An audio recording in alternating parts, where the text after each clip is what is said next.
Good morning to all of you. We'll start with balance of payment, right? So, do you have any idea of what is balance of payment? Anyone? Yes, ma'am. Ma'am, in balance of when we record all the transactions with the rest of the world, Okay. all the monetary transactions. Is it we who are recording it? No, ma'am. Okay. Then, It is a means.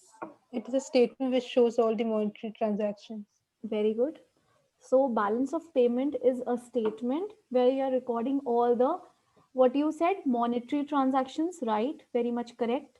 And Yes, when ma'am. we are saying all the transactions means चाहे वो goods हो, चाहे वो services हो, चाहे वो transfer payments हो, चाहे वो कैपिटल ट्रांसफर्स हो, हम सबकी बात करते हैं। ठीक है, अभी हम डिस्कस करेंगे कि क्या होता है balance of payment. And also you mentioned one point that when we are transacting with rest of the world, तो हमको पता है हमारी इकोनॉमी कैसी है, एक ओपन इकोनॉमी है, राइट? हमारी इकोनॉमी Yes, ओपन ma'am. है, that means we are transacting with another countries, with other countries as well, with the entire world market as well.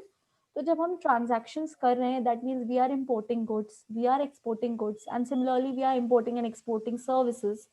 That means हम कंटिन्यूसली क्या कर रहे हैं, एक अपनी करेंसीज को एक्सचेंज कर रहे हैं, राइट? मॉनेटरी एक्सचेंजेस हो रहे होंगे दो कंट्रीज के बीच में। तो Yes, any ma'am. Given point of time में आपकी कंट्री का record in terms of monetary record, in terms of international transactions क्या होता है, ये स्टेटमेंट बैलेंस ऑफ पेमेंट बताता है, राइट? बैलेंस ऑफ पेमेंट बताता है वेदर, देखो balance of payment is always balanced, तो मैं ये नहीं कहूंगी कि वो फेवरेबल या अनफेवरेबल आता है, वो चीज आपकी बैलेंस ऑफ ट्रेड में होती है, वो अभी हम आगे डिस्कस करेंगे, okay, gradually when we move. So country को तीन चीजों की रिकॉर्डिंग करनी पड़ती है, okay? You need to first of all know these three terms before moving to balance of payment और balance of trade. One is visible items. Visible items मतलब कि गुड्स की बात हो रही है यहाँ पे, जो भी फिजिकल गुड्स हैं उनकी बात हो रही है। Those are the visible items जिनको हम क्या करते हैं, वी रिकॉर्ड। तो गुड्स जब मूव कर रहे होंगे, वेदर इनसाइड द कंट्री और outside the country, inside the country यानी इंपोर्ट कर रहे होंगे हम गुड्स का, और आउटसाइड द कंट्री मूव कब करते हैं, जब हम एक्सपोर्ट करते हैं। तो आपको पता होना चाहिए एक्सपोर्ट जब करते हैं तो हमारी कंट्री में पैसे आते हैं, जस्ट लाइक जब डिमांड और हम सप्लाई पढ़ते हैं तो हमें पता है जब सप्लाई हो रही है तो किसके पास आ रहा है, द प्राइज मनी और the revenue is being collected by the producer और द मैन्युफैक्चरर और the seller, right? So similarly, seller is who? The seller is a foreign resident. So he is if he is sending goods into our country, that means तो हम अपनी country में तो हमारे लिए वो क्या हो जाएंगे, पेमेंट्स हो जाएंगे या रिसिप्ट्स हो जाएंगे, अगर हम कुछ खरीद रहे हैं बाहर से, so it will be payments for us, okay? Yes, ma'am. Similarly, Yes, if ma'am. Yes, ma'am.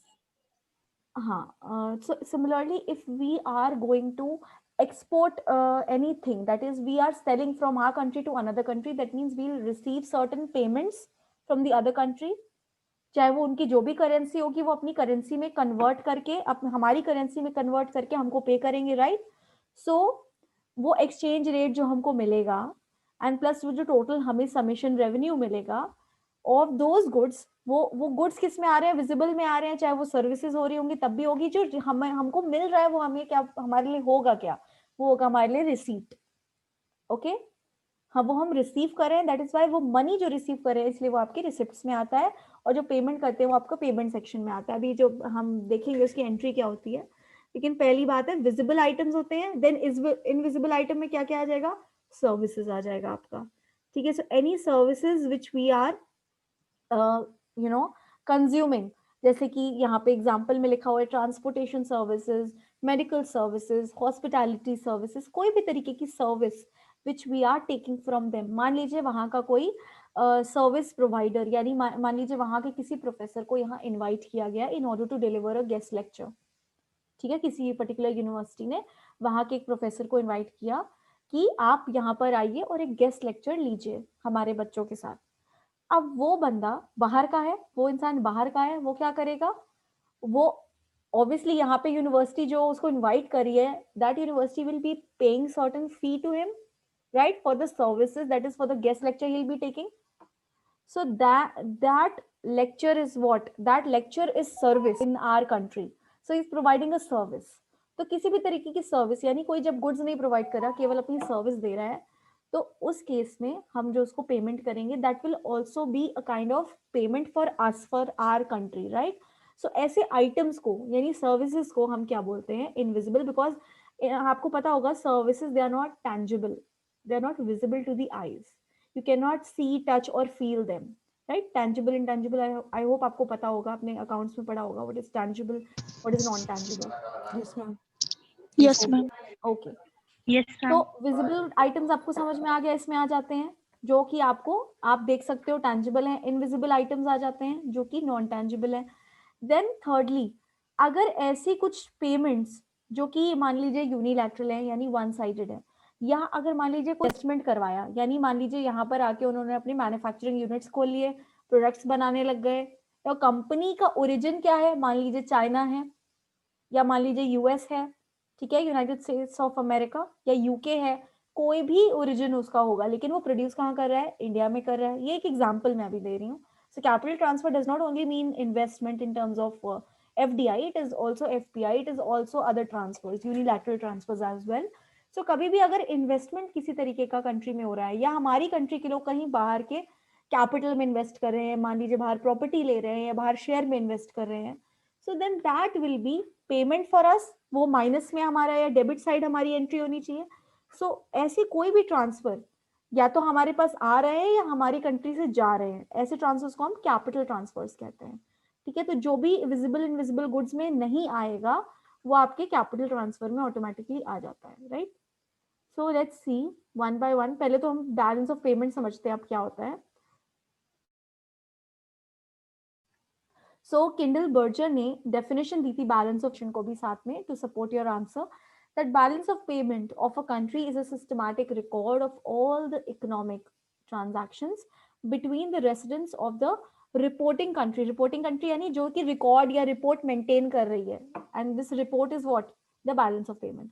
तो जो भी मेंटेन कर रहा है, तो जो भी economic transactions between the residents of the reporting country and the residents of the foreign countries during a given period of time, ठीक है? तो balance of payment during a particular given period of time पे बनता है। And similarly इसमें सारे economic transactions आते हैं, जैसे आप अकाउंट स्टेटमेंट्स बनाते हो ना किसी कंपनी का during a given period, right? Yes, ma'am. PL account आपका कैसे बनता है? ड्यूरिंग अ गिवन पीरियड बनता है आपका, फॉर अ गिवन पीरियड बनाते हो आप उसको, बैलेंस शीट बनाते हो आप as on a particular date, right? तो ये एक सारे उस पर्टिकुलर पीरियड के ट्रांजैक्शंस, जस्ट लाइक पीएल आप बनाते हो, ऐसे एक बैलेंस ऑफ पेमेंट का स्टेटमेंट भी बनता है। There is debit and credit same as in case of PL, ठीक है? सो डबल एंट्री सिस्टम जैसे अकाउंटिंग में फॉलो किया जाता है, इसमें भी फॉलो किया जाता है। So there is double entry system which is being followed, right? Of all economic transactions between the residents of the country and the rest of the world, carried out in a specific period of time. Okay? Understood? इसमें कोई confusion? Double entry system follow किया जाता है, या आगे हम देखेंगे कैसे। So when we see a country's balance of payments, we are referring to the transactions of the citizens and the government, right? तो एक बात बताओ, बैलेंस ऑफ पेमेंट कोई हाइपोथेटिकल टर्म नहीं है कि ऐसे ही पैसे अपने आप नहीं चले आएंगे या अपने आप ट्रांसफर नहीं हो जाएंगे। ऑब्वियसली कुछ लोग जो है या सिटीजन हैं जो कंट्री के, वही तो ट्रांजैक्शन कर रहे होंगे, या हो सकता है गवर्नमेंट कर रही हो। Yes, ma'am. गवर्नमेंट भी तो कभी कभी फंड सेंड करती है Yes, ma'am. दूसरी कंट्री में, राइट? सो ये जो है मतलब Yes, ma'am. जो बैलेंस ऑफ पेमेंट है, ये basically deals with the transaction which is being involved by the citizens, या तो सिटीजंस उन ट्रांजैक्शन को कर रहे हैं या गवर्नमेंट कर रही है। मान लीजिए गवर्नमेंट ने क्या किया, फाइनेंशियल असिस्टेंस, कोई इकोनॉमिकली बहुत वीक कंट्री थी, या मान लीजिए वहां पे कोई नेचुरल कैलामिटी आ गई, होता है ना कभी किसी कंट्री में, अक्सर जापान में बहुत अर्थक्वेक्स आते रहते हैं, तो हमारी कंट्री ने क्या किया, उनको फाइनेंशियल असिस्टेंस दे दिया। तो हमारी कंट्री ने फाइनेंशियल असिस्टेंस दे दिया, तो एक तरीके से क्या हो गया, हमने गुड्स तो नहीं उनके उनके बदले में खरीदे, तो ये किस में आ जाएगा, विजिबल आइटम्स, इनविजिबल आइटम या capital transfer? Can you tell me? और हमारी गवर्नमेंट ने भेजा है, सिटीजन ने नहीं भेजा है, राइट? तो ये किस कैटेगरी में आ जाएगा? डेफिनेटली हम बैलेंस ऑफ पेमेंट में इसको रिकॉर्ड करेंगे, लेकिन मैं बस ये पूछना चाह रही हूँ कि आप समझ पा रहे हो विजिबल, इनविजिबल और कैपिटल ट्रांसफर को कि नहीं। So whether the financial assistance which the government is giving to the other country, that is Japan in our example, वो किस में आएगा इन तीनों में? Ma'am capital transfer. Very good. So it will be capital transfer, क्योंकि इसके Okay. बदले में हम कोई गुड्स या सर्विसेज एक्सचेंज तो कर नहीं रहे. सो यही मैंने कहा था, इसमें ट्रांसफर पेमेंट्स भी आ जाती हैं. So such kind of payment will be regarded as transfer payment. Okay. So please Yes, ma'am. और माइक्स आप बस तभी बोलना जब आप लोग को कोई डाउट हो, ठीक है, या मैं पूछूंगी समझ में आ रहा है या नहीं. अदरवाइज जस्ट म्यूट योरसेल्व्स, क्योंकि आपकी फिर वो बैकग्राउंड नॉइज आती है साथ में. सो डेफिनेशन अगेन, आरबीआई ने एक डेफिनेशन दी है बैलेंस ऑफ पेमेंट की, कि it is a systematic record of all economic transaction between the residents and the rest of the world. ये बहुत ही बेसिक सी डेफिनेशन उन्होंने दी है आरबीआई ने. So presents a classified record of all the receipts on account of goods exported, services rendered and capital received by the residents and the payments made. तो ये तो receipts की बात हो गई. So it is a record of all the receipts and all the payments made by them on account of goods imported, services. Again वही तीन चीजें, यही जो हमने पढ़ा, visible, invisible और capital, उसी के अकाउंट पे if you are receiving something or paying something, तो ये आ जाता है आपका बैलेंस ऑफ पेमेंट में. ओके. सो फीचर्स क्या है, बहुत क्विकली एक स्नैपशॉट देखते हैं फीचर्स का. सो पहली बात तो सिस्टमैटिक रिकॉर्ड है, ये हम सारी डेफिनेशन में अभी तक पढ़ते ही आ रहे हैं, that we systematically record all the monetary or all the economic transactions between one country and the rest of the world, right? Then it includes all the transactions, visible as well as invisible. ये एक important point है, क्योंकि ये point आपको balance of trade में आपको नहीं मिलेगा, right? सो ऑब्वियसली फीचर्स आपको पता होने चाहिए, लेकिन आपको ये पता होना चाहिए कि पॉइंट ऑफ डिफरेंसेस भी क्या क्या होते हैं बैलेंस ऑफ पेमेंट और बैलेंस ऑफ ट्रेड में. सो विजिबल और इनविजिबल इसमें दोनों आ जाता है. Then it relates to a period of time. As I said, it is not prepared as on a particular date, just like balance sheet. It is prepared like a PL account, right? जैसे PL में आप for a particular period आप उसको बनाते हो, वैसे ही आप balance of payment को भी बनाते हो. So generally it is an annual statement. तो annually balance of payment ये जो रिकॉर्ड है ये बनाया जाता है. So it adopts double entry bookkeeping system. इसमें तो कोई डाउट ही नहीं है. एंड डबल एंट्री में भी मैंने बता दिया कि it is prepared just like a PLN account, ठीक है, profit and loss statement. So it has two sides, the credit side, the debit side. तो जो भी रिसीट्स आती हैं आपकी कहाँ जानी चाहिए, आपको पता होगा, ये आपने बेसिक डबल एंट्री सिस्टम में ये रूल पढ़े होंगे, 3 गोल्डन रूल्स. उसमें से एक रूल आपका क्या कहता है कि debit all expenses and losses, credit all incomes and gains. ये आपने आई थिंक पढ़ा होगा गोल्डन रूल, राइट, अकाउंट्स में अपने. Yes ma'am. यस. तो Yes, ma'am. सिमिलरली जैसे मैंने बताया ये PL को फॉलो करता है, दैट मींस यही PL वाला गोल्डन रूल क्या है, PL is based upon, PL is a nominal account, right, and all nominal accounts are based on debit all expenses and losses, credit all income and gains. तो similarly balance of payment को भी हम क्या कह सकते हैं, एक nominal account कह सकते हैं, right, nominal account. So just remember that balance of payment is a nominal account. So जो भी मैं बेसिकली पॉइंट्स बोल रही हूँ, अगर आप लिखना चाहो आप लिख सकते हो. So balance of trade, it is a component of balance of payment. ये एक छोटा पार्ट है बैलेंस ऑफ पेमेंट के अंदर ही बैलेंस ऑफ ट्रेड आ जाता है. तो बैलेंस ऑफ ट्रेड में हम केवल ट्रेड रिलेटेड चीजों की बात करते हैं. ट्रेड आप किसका करते हो, ट्रेड आप किन चीजों का कर सकते हो, anything which is visible. Yes ma'am. So the difference between countries imports and export is balance of trade. Balance of trade is the largest component of countries balance of payment. यानी एक तरीके से हम ये कह रहे हैं कि balance of trade is a part. मान लीजिए ये पूरा balance of payment है, इसका एक essential component है balance of trade, ठीक है. तो essential component है, main component है, सबसे बड़ा component है, क्योंकि आपको पता होगा balance of payment में तीनों चीजें आ रही हैं. और विजिबल आइटम्स में, विजिबल आइटम्स हम कहाँ रिकॉर्ड करें, बैलेंस ऑफ ट्रेड में. और जनरली जो कंट्री के, दो कंट्रीज के बीच में ट्रांजैक्शन होते हैं, सबसे ज्यादा अगर हम ट्रांजैक्शन किसी का होता है तो विजिबल आइटम्स का होता है. इसीलिए बोला जा रहा है कि it is the largest form of या largest component of balance of payment. तो बैलेंस ऑफ ट्रेड में तो केवल विजिबल आ गया, इसीलिए बोला जा रहा है कि it is component of balance of payment. So debit items again it will include the imports, क्योंकि इम्पोर्ट्स मतलब कि आप पेमेंट कर रहे हो, राइट. सो पेमेंट कर रहे हो तो वो डेबिट साइड में जाना चाहिए. इसी वजह से डेबिट आइटम्स में आपका आ जाता है इम्पोर्ट्स, फॉरेन एड्स आप जो दे रहे हो, फॉरेन एड्स या डोमेस्टिक स्पेंडिंग जो हो रही है, इन्वेस्टमेंट हो रही है अब्रॉड. क्रेडिट आइटम्स में क्या आ जाता है? Exports, foreign spending in the domestic economy and the foreign investments in the domestic economy. तो ये क्रेडिट साइड आ जाता है क्योंकि यहाँ पे आपको पैसे आपके पास आ रहे होते हैं व्हाइल यू आर एक्सपोर्टिंग और sending. So when the exports are greater than the imports, ये तो आपको पता ही है कि अगर आपके रिसीट्स एट एनी गिवन, क्योंकि जब आप एक्सपोर्ट कर रहे हो that means you are receiving, and when you are importing that means you are making a payment.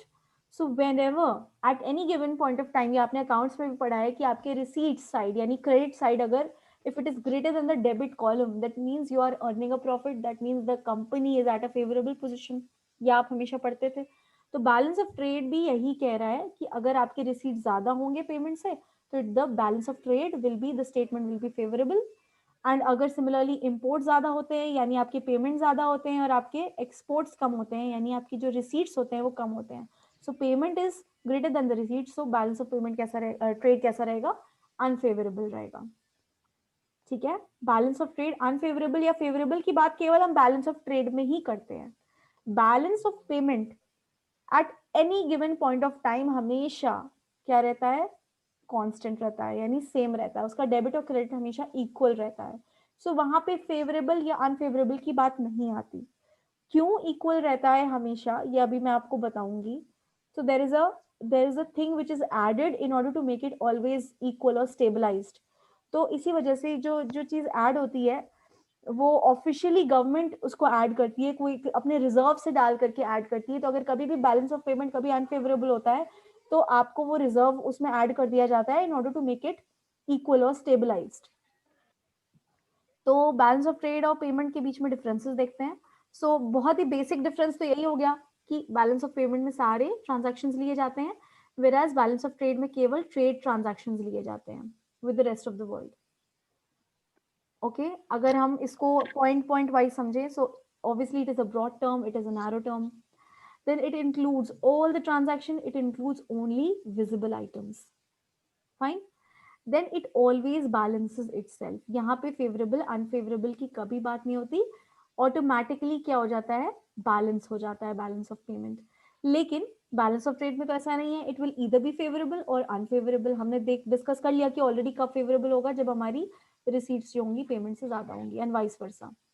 Then balance of payment का अगर फॉर्मूला देखें तो formula is current account plus capital account और माइनस द बैलेंसिंग आइटम, जो error and omission होगा। जो balancing item इस वजह से कि जो बैलेंसिंग आइटम होता है ना, बेसिकली अगर आपने कुछ एरर कर दिया यानी ओमिशन कर दिया, मान लीजिए कुछ एंट्री में आपने रिकॉर्ड में आपने नहीं डाला, राइट, तो वो बैलेंस आइटम भी उसमें डलता है, यानी कोई एरर या ओमिशन भी जो कमिट हो जाती है वो भी इसमें इंक्लूड की जाती है। तो balance of payment that is why it always balances, और इसी में वो रिजर्व भी ऐड कर दिया जाता है, वो अमाउंट भी ऐड कर दिया जाता है which is on account of balancing it. वो बेसिकली अमाउंट होता ही इसके लिए कि अगर कोई मान लीजिए इनबैलेंस आ रहा है इन बैलेंस ऑफ पेमेंट, तो उस अमाउंट को ऐड कर दिया जाता है in order to balance itself. इसी वजह से लिख रहा है it always balances. Balance of trade का क्या फॉर्मूला है? Net earning on export minus net payment for imports. ठीक है, then following are the main factors which affect the BOP। क्या क्या आ जाता है? ये conditions of foreign lenders, क्योंकि यहाँ पर क्या है, आपका इनविजिबल आइटम्स भी आ रहा है, कैपिटल एक्सपेंडिचर कोई आप कर रहे हो या कैपिटल रिसीट आप ले रहे हो तो वो भी आ रहा है। तो जब आप कैपिटल ट्रांसफर्स भी यहाँ पे कर रहे हो बैलेंस ऑफ पेमेंट के केस में, तो ऑब्वियसली फॉरेन लेंडर्स का क्या सिचुएशन है, क्या मार्केट कंडीशन है, उनकी अफोर्डेबिलिटी क्या है, विलिंगनेस क्या है, हमारी मार्केट में कॉन्फिडेंस कितना है, right, all this will it is going to influence the balance of payment, whereas it will not going to influence the balance of trade। why? because अगर फॉरेन इन्वेस्टर्स यहाँ invest नहीं भी कर रहे, मान लीजिए हम इंपोर्ट उनसे कर रहे हैं या हम उनको एक्सपोर्ट कर रहे हैं, even though it will not have confidence in our market, तो अगर हम उनको अच्छे रेट पर एक अच्छे नेगोशिएटेड रेट पे गुड्स देंगे तो वो खरीदेंगे उसको, क्योंकि सबको पता है कि इंडिया में बहुत चीपली लेबर क्या है, अवेलेबल है। तो जब चीप लेबर है यहाँ पे यानी मैन्युफैक्चरिंग कॉस्ट भी यहाँ पे बहुत कम आती है। यहाँ पर जो इन्फ्लुएंस होता है हमारा बैलेंस ऑफ ट्रेड किन किन चीजों से होता है? कॉस्ट ऑफ प्रोडक्शन, अगेन वहां पे क्योंकि हम विजिबल गुड्स की ही केवल बात कर रहे हैं, कोई कैपिटल रिसीट्स या कैपिटल ट्रांसफर की बात नहीं हो रही, तो इन्वेस्टर का क्या कंडीशन है, इससे हम इन्फ्लुएंस नहीं होते, जैसे इसमें होते थे ना, यहाँ नहीं हो रहे। Then availability of raw material, आप ये देखो ना, कोई भी गुड्स जब प्रोड्यूस होते हैं तो उसमें क्या क्या चीजें होती हैं involve, cost of production involve होती है जो कि अफेक्ट कर सकती है को जो गुड्स खरीदने वाला है उसको। जो जैसे कि अगर हम डिमांड स्टडी करें, डिमांड एंड सप्लाई की बात करें, तो आपकी डिमांड या आपकी डिमांड जो होगी, जब सप्लायर प्राइस आपको ऑफर कर रहा है मार्केट में, उससे इन्फ्लुएंस होगी, राइट। तो जो सप्लायर प्राइस ऑफर कर रहा है, this will depend upon the cost, उसको कितने कॉस्ट उसने मतलब इम्प्लाई किया उस पर्टिकुलर गुड को प्रोड्यूस करने के लिए, या उसको कितने इजीली रॉ मटेरियल मिल गए। कहीं ऐसा तो नहीं कि उसको बहुत दूर जाना पड़ता था रॉ मटेरियल खरीदने के लिए, तो उसकी ट्रांसपोर्टेशन कॉस्ट बहुत बढ़ गई थी, या ऐसा तो नहीं इसकी कैरेज कॉस्ट बहुत ज्यादा है कि उसको रॉ मटेरियल बहुत ज्यादा स्टॉक करके रखने पड़ते हैं। So availability of raw material, then exchange rate, किस कंट्री का क्या चल रहा है, ये भी बहुत मायने रखता है। क्योंकि अगर आपकी कंट्री का एक्सचेंज रेट बहुत ज्यादा है, तो आपकी कंट्री क्या है, अगर दूसरी की करेंसी के मुकाबले आपका एक्सचेंज रेट बहुत ज्यादा है, यानी you are very much costly, your currency is very much costly for that particular country. Like हमारे लिए अगर डॉलर की बात करें, यूरो की बात करें, so these currencies are very much costly for country like India. तो वहां पर हमारा जो एक्सचेंज रेट है वो गवर्न करता है कि हम क्या एक्सपोर्ट, मतलब किस रेट से एक्सपोर्ट करने वाले हैं या किस रेट से इंपोर्ट करने वाले हैं। So obviously exchange rate is always going to play a role. Then prices of goods manufactured at home, कि किस प्राइस पर हम अपने यहाँ उसको मैन्युफैक्चर कर रहे हैं, बिकॉज जितने प्राइस पे हम यहाँ पे उसको मैन्युफैक्चर कर रहे हैं वही क्या बन जाएगा, वो प्राइस ही हम मार्केट में या फॉरेन में हम सेल करेंगे उसी प्राइस पे, या उसमें ऑब्वियसली ड्यूटी भी ऐड हो जाएगी, क्योंकि हम जब बाहर भेजते हैं तो एक्सपोर्ट ड्यूटी लगती है, और जब वो लोग इंपोर्ट करेंगे तो हमें ड्यूटी देनी होती है, जो वो हम किससे वसूलते हैं, उसी गुड्स से तो वसूलते हैं ना, जो हम गुड्स एक्सपोर्ट कर रहे हैं। सिमिलरली जब वो इंपोर्ट कर रहे हैं, जो कंट्री के रेसिडेंट्स मान लीजिए हमारे गुड्स को खरीद रहे हैं, तो वो इंपोर्ट ड्यूटी पे करेंगे। तो आप ये सब भी कंसिडर करते हो when we are entering into BOT. Similarly क्योंकि BOT is a part of BOP, तो ये सारे फैक्टर्स तो इसको अफेक्ट करेंगे ही करेंगे। अपार्ट फ्रॉम इट जो फैक्टर्स अफेक्ट करेंगे वो क्या क्या हो जाएंगे, देखो यहाँ पे लिखा है ऑल फैक्टर्स ऑफ बीओटी, ये तो अफेक्ट करेंगे ही करेंगे। सिमिलरली अदर फैक्टर्स जो कि अफेक्ट करेंगे, तो क्योंकि कैपिटल रिसीट्स भी इसमें आता है या कैपिटल एक्सपेंडिचर भी आता है, इसलिए conditions of foreign lenders, then economic policy of the government भी अफेक्ट करेगी बीओपी को। इसको उतनी नहीं करती, बीओटी को उतना नहीं करता, ऐसा नहीं कि बीओटी को बिल्कुल नहीं करेगा कि गवर्नमेंट कोई भी पॉलिसी बना रहा हो, लेकिन इसको ज्यादा करता है बिकॉज इसमें इनविजिबल गुड्स भी आ जाते हैं।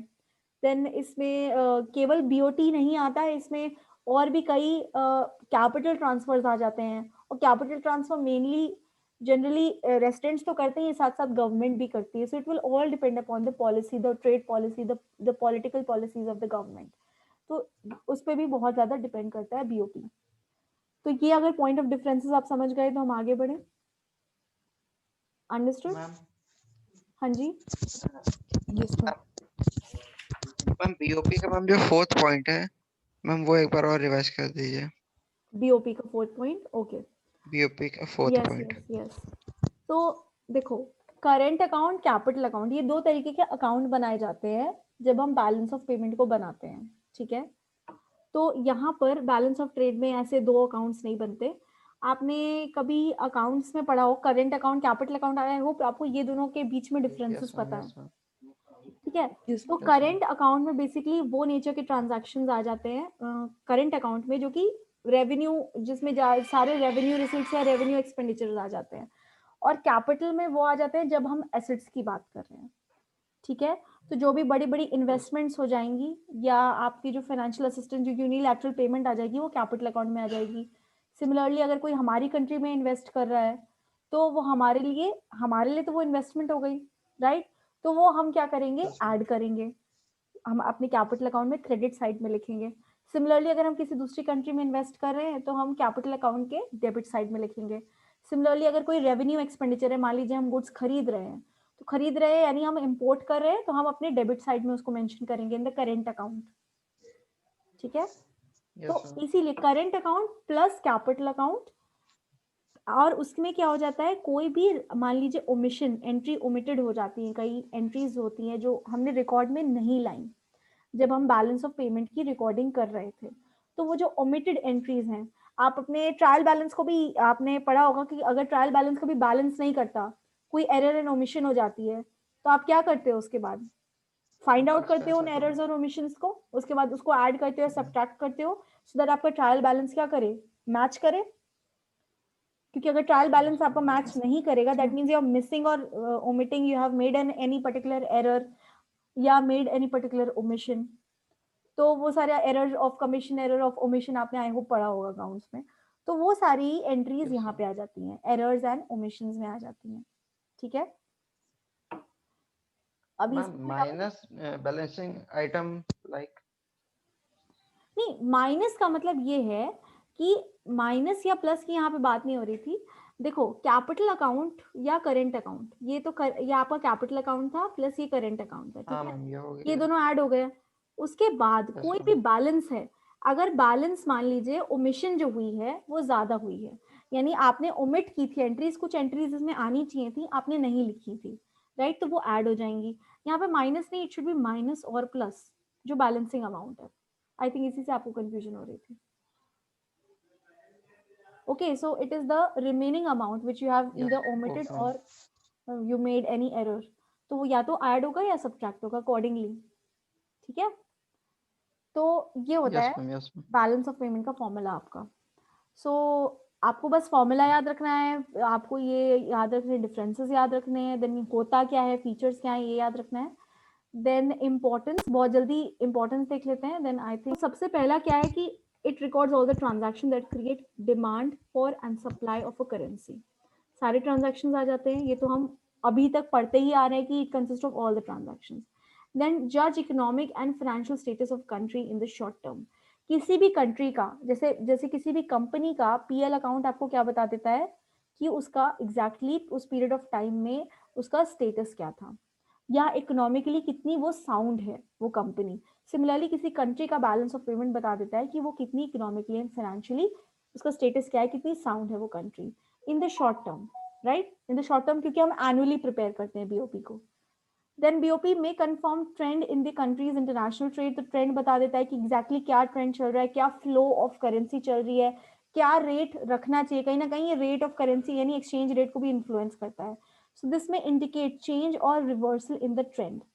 तो अगर हवा ऐसी चल रही है, यानी ट्रेंड ये चल रहा है कि हमारी कंट्री बहुत ज्यादा एक्सपोर्ट कर रही है, दैट मीन्स ये trend is at a favourable position. ठीक है, it is at a better position, economically ज्यादा साउंड है, तो कहीं ना कहीं पावरफुल हो जाएगी हमारी कंट्री, इकोनॉमी को बूस्ट मिलेगा, जीडीपी भी बढ़ेगी, सब कुछ मतलब एक फेवरेबल स्टेट में आएगा हमारी कंट्री में। एंड इंटरनेशनली भी वो बेटर रेपुटेशन होल्ड करेगी। तो वही वो बात बोला जा रहा है कि it affects the trend, overall trend, जो इंटरनेशनल ट्रेंड चल रहा है मार्केट में, इंटरनेशनल मार्केट में। then this may indicate policy shift of the monetary authority, that is the RBI of the country। तो पॉलिसीज जो आरबीआई बनाती है, मॉनेटरी पॉलिसी आपको पता होगा आरबीआई बनाती है। ओके, तो कितना सप्लाई ऑफ मनी होना है, आपको पता है मनी सप्लाई जो है आरबीआई गवर्न करती है, कितना सप्लाई होना है। देन क्या आपका बैंक रेट रहना है, सीआरआर रहना है, एसएलआर रहना है कमर्शियल बैंक्स का, ये सब भी आरबीआई, सब कुछ मतलब पूरी मॉनेटरी अथॉरिटी है आरबीआई आपकी। तो आरबीआई जब उसको पता होगा कि कितना फ्लो ऑलरेडी करेंसी का इकोनॉमी में आ रहा है due to the exports of the visible invisible item और द कैपिटल रिसीट्स, तो उसी के अकॉर्डिंगली वो अपना करेंसी फ्लो डिसाइड करेगी। क्योंकि ऑलरेडी कंट्री में अगर ऑन अकाउंट ऑफ एक्सपोर्ट्स हम बहुत ही फेवरेबल पोजीशन पे होंगे, तो आई थिंक आरबीआई को अपना रिस्ट्रिक्ट कर देना चाहिए अपना करेंसी फ्लो। क्योंकि बहुत ज्यादा करेंसी फ्लो अगर कंट्री में हो जाएगा, आरबीआई भी बहुत करेंसी नोट्स इश्यू करने लग जाए और एक्सपोर्ट्स में भी हमारे बहुत पैसे आ जाएं, तो क्या एक आपको पता होगा कि बहुत ज्यादा मनी सप्लाई होने के बाद इन्फ्लेशन आ जाता है, बिकॉज लोगों की परचेजिंग पावर बढ़ जाती है, परचेजिंग पावर बढ़ती है, डिमांड बढ़ती है, डिमांड बढ़ती है, देन प्राइसेस बढ़ते हैं। सो यही बात है कि आरबीआई अकॉर्डिंगली अपनी मॉनेटरी पॉलिसी को अफेक्ट इन्फ्लुएंस करता है। देन बीओपी में confirm trend in economies, international trade and exchange rate. तो ये तो मैंने पहले इसी पॉइंट में आपको बता दिया कि एक्सचेंज रेट को भी ये इन्फ्लुएंस करेगा। कोई कंट्री की अगर एक्सपोर्ट्स बहुत ज्यादा है, बहुत ज्यादा रिसीव कर रही है वो दूसरी कंट्री से, तो यानी उसका जो परचेजिंग पावर है वो बढ़ जाएगा। परचेजिंग पावर बढ़ जाएगा यानी उसकी वैल्यू जो है उसकी करेंसी की बढ़नी चाहिए, यानी कहीं ना कहीं उसका एक्सचेंज रेट जो दूसरी करेंसी के मुकाबले बढ़ेगा। ठीक है, या अगर कोई एक प्राइजी करेंसी है ऑलरेडी, हम उसके मुकाबले अगर उसको मान लीजिए डॉलर के मुकाबले हम रुपी को कंपेयर करें, सो अगर हम at given point of time हमारी country is economically sound, it is performing well in the market, तो हमारी जो करेंसी है उसकी वैल्यू क्या हो जाएगी, बढ़ जाएगी। सिमिलरली हमारा एक्सचेंज रेट क्या हो जाएगा, कम हो जाएगा। भाई हम कम डॉलर देंगे, जितना पहले देते थे उससे कम देना शुरू कर देंगे, तो वैल्यू बढ़ना यानी एक्सचेंज रेट घटना, right. So this may also indicate the change in or the reversal in the trend. तो यही इकोनॉमिक ट्रेंड्स जो हैं वो चेंज होते हैं due to balance of payment. So understood? I hope you have understood the Yes, basics. ma'am. We'll meet again tomorrow.